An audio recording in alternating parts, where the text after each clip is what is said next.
ጤና ይስጥልኝ። ስሜ ዶክተር ሂክመት አብዱራሂም እባላለሁ። የህፃናት ህክምና ስፔሻሊስት ዶክተር ነኝ።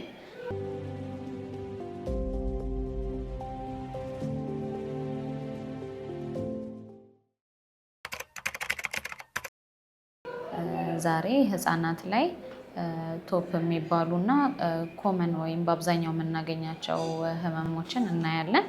አንደኛው ኮመን ኤፒዲሞሎጂካሊ ኮመን የሚባል ህመም የህፃናት ቲቢ የምንለው ነው። ቲቢ ማለት ምንድን ነው? ቲቢ ማለት ማይኮባክቴሪየም ቱበርክሎሲስ ከሚባል የባክቴሪያ አይነት የሚመጣ የህመም አይነት ነው እና በአብዛኛው ሳምባን የሚያጠቃ ሆኖ ሳለ በተጨማሪም ደግሞ ሳምባን እና ሌላ የሰውነት ክፍሎችን የሚያጠቃ ህመም ነው።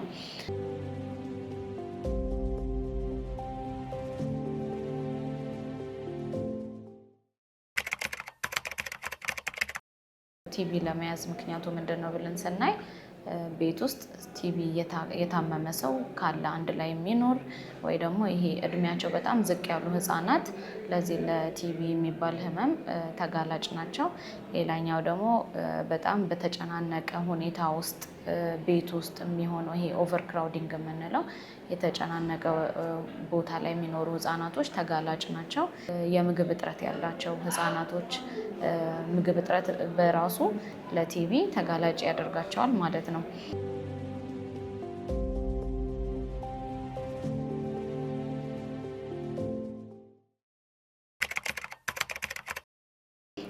መተላለፊያ መንገዶቹ ምንድነው ብለን ስናይ በትንፋሽ ወይ ደግሞ በአየር ቱቦ ነው የሚተላለፈው ማለት ነው። ስለዚህ አንድ ሰው የታመመ ሰው ከፍ ያለ ሰው ካለ ቲቢ ህመም ያለበት ሰው አቅራቢያቸው ላይ ካለ በሚያስልበት ሰዓት ሊሆን ይችላል፣ በሚያስነጥስበት ሰዓት ሊሆን ይችላል፣ ጀስት ሲያወራም ሊሆን ይችላል። ከአፉ በሚወጡ ባክቴሪያዎች ወደ ህፃናቱ በቀላሉ ይተላለፋል ማለት ነው።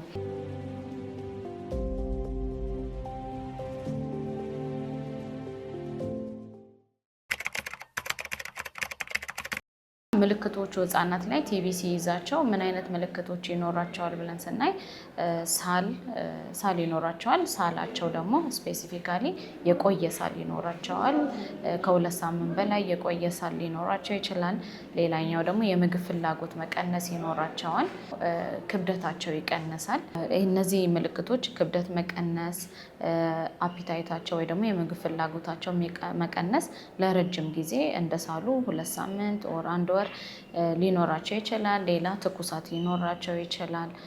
ሌላ የድካም ስሜት ሊኖራቸው ይችላል። ደግሞ ይሄ ነቃ ብለው መጫወት ነገር ላይኖራቸው ይችላል። ስለዚህ ቶሎ የምልክቶቹን ማስተዋልና ወደ ህክምና መውሰድ አስፈላጊ ይሆናል ማለት ነው። እነዚህ አሁን የጠቀስናቸው ምልክቶች የቲቢ ሳምባን ሲያጠቃ የሚኖራቸው ምልክቶች ናቸው። በተጨማሪም ግን ቅድም እንዳልነው ከሳምባ ውጭ ወደ ሌላ ሰውነት አካላቶች ሊሰራጭ ይችላል።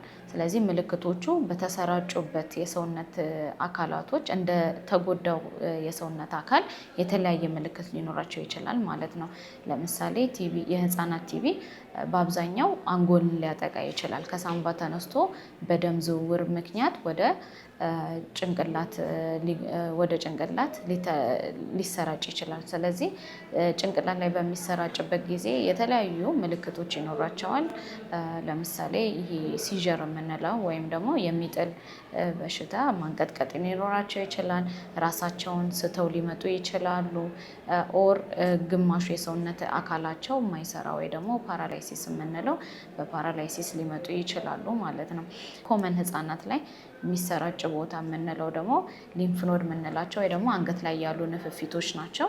እሱንም ሲያጠቃ በአብዛኛው እብጠት ሊመጡ ይችላሉ። አንገት ላይ ያለ እብጠት ወይ ደግሞ እብጠቱ ፈሳሽ አምጥቶ ሊመጡ ይችላሉ ማለት ነው። ሌላኛው ደግሞ ወደ አንጀታቸውም ሊሰራጭ ይችላል። አንጀታቸው ላይ ከተሰራጨ ምን አይነት ምልክቶች ሊኖራቸው ይችላል? ሆዳቸው መነፋት፣ ሆዳቸው ላይ ውሃ የመቋጠር ነገር ሊኖረው ይችላል። ስለዚህ ሆድ መነፋት ወይ ደግሞ እብጠት በምንለው ሊመጡ ይችላሉ። ወይ ደግሞ አንጀታቸውን ደግሞ ሲያጠቃ በድርቀት ወይ ደግሞ ደም የቀላቀለ ተቅማጥ ኖሯቸው ሊመጣ ይችላል ማለት ነው። ስለዚህ ቲቢ የተለያየ ምልክት ይኖረዋል እንደሚያጠቃው ክፍል የሰውነት ክፍል ማለት ነው። እነዚህም ማስተዋል ያስፈልጋል ማለት ነው።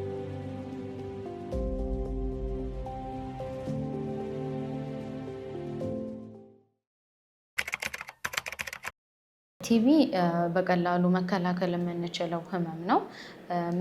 ምንድናቸው ብለን ስናይ መከላከያ መንገዶቹ ከመጀመሪያ ክትባት ላይ ይሄ ልጆች ህፃናቶች ሲወለዱ ቢሲጂ የሚባል ቫክሲን ይሰጣቸዋል። ስለዚህ ይሄ ቢሲጂ ቫክሲን ቲቢ የመያዝ ቻንሳቸውን ይቀንሳል ማለት ነው። ሌላኛው የመከላከያ መንገድ ቅድም ከመተላለፊያ መንገዶቹ እንዳልነው በትንፋሽ እስከሆነ ድረስ ቤት ውስጥ አየር በደንብ እንዲዘዋወር መስኮቶችን መክፈት፣ አየሩ በደንብ አየር የሚገባው ቤት ከሆነ የመተላለፊያ ቻንሳቸው ይቀንሳል ማለት ነው እና ይሄ ኦቨር ክራውዲንግ ያለው ብዙ ሰው አንድ ላይ የሚገኙበት ቦታዎች ላይ አለማዘውተር ማለት ነው። ስለዚህ እነዚህ መከላከያ መንገዶቹ ናቸው ማለት ነው።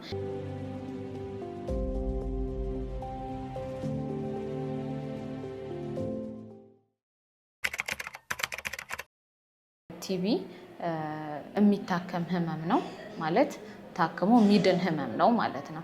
ስለዚህ ህክምናዎቹ ደግሞ ምንድናቸው ብለን ስናይ ህክምናዎቹ ኬሞቴራፒ ኦር አንቲ ማይክሮቢያል ኤጀንቶች አሉ። እንደ ሌላ ህመሞች ግን የሚለየው ምንድነው? ይሄ ለረጅም ጊዜ የሚሰጥ ህክምና ነው ማለት ነው። ስለዚህ ህክምናው ኪኒኖቹ ለረጅም ጊዜ ለ6 ወር መወሰድ አለባቸው ማለት ነው። ህክምናው ቲቢ ህክምና መቋረጥ ቤተሰብ ወይ ደግሞ ማህበረሰቡ ማወቅ ያለበት ቲቢ ህክምና መቋረጥ የለበትም። ምክንያቱም በጣም ከተቋረጠ በጣም አደጋ ሊያመጣ ይችላል ወይ ደግሞ እነዚህ ማይኮባክቴሪየም ያለው ባክቴሪያ ሬዚስታንት ሊሆን ይችላል። ስለዚህ ህክምና ሐኪሙ ከጀመረ በኋላ ማቋረጥ የለብንም ማለት ነው 6 ወሩን እስኪጨርስ ድረስ።